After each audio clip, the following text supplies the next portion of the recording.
সংলাপে বসল ইসলামী ঐক্যজোট ও ইসলামী আন্দোলন। সংস্কার, নির্বাচন, চলমান পরিস্থিতি নিয়ে রাজনৈতিক সংলাপে বসেছেন ইসলামী ঐক্যজোট ও ইসলামী আন্দোলন বাংলাদেশ। বৃহস্পতিবার ৮ মে দুপুরে পুরানা পল্টন ইসলামী আন্দোলন বাংলাদেশের কেন্দ্রীয় কার্যালয়ে সংলাপ শুরু হয়।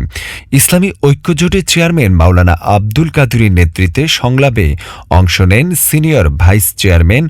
মাওলানা জুনায়ের আহমদ, মহাসচিব মুফতি সাখাওয়াত হোসেন রাজি, যুগ্ম মহাসচিব মাওলানা ফয়জুর রহমান, মাওলানা আব্দুল কাইয়ুম, মুফতি শামসুল আলম, মাওলানা জুনায়েদ গুলজার, মাওলানা লিয়াকত আলী সহ সাংগঠনিক সচিব মাওলানা মাসরুর আহমদ, ইসলামী আন্দোলন বাংলাদেশের মুফতি সৈয়দ মোহাম্মদ রেজাউল করিম পীর সাহেব চরমনার নেতৃত্বে সংলাপে অংশ নেন মহাসচিব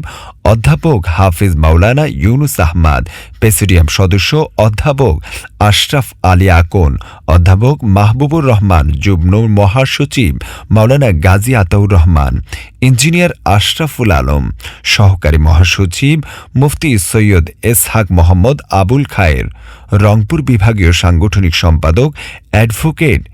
এম হাসিবুল ইসলাম এবং জাতীয় ওলামা মাশায়েখ আইম্মা পরিষদের সাধারণ সম্পাদক মুফতি রেজাউল করিম আবরার।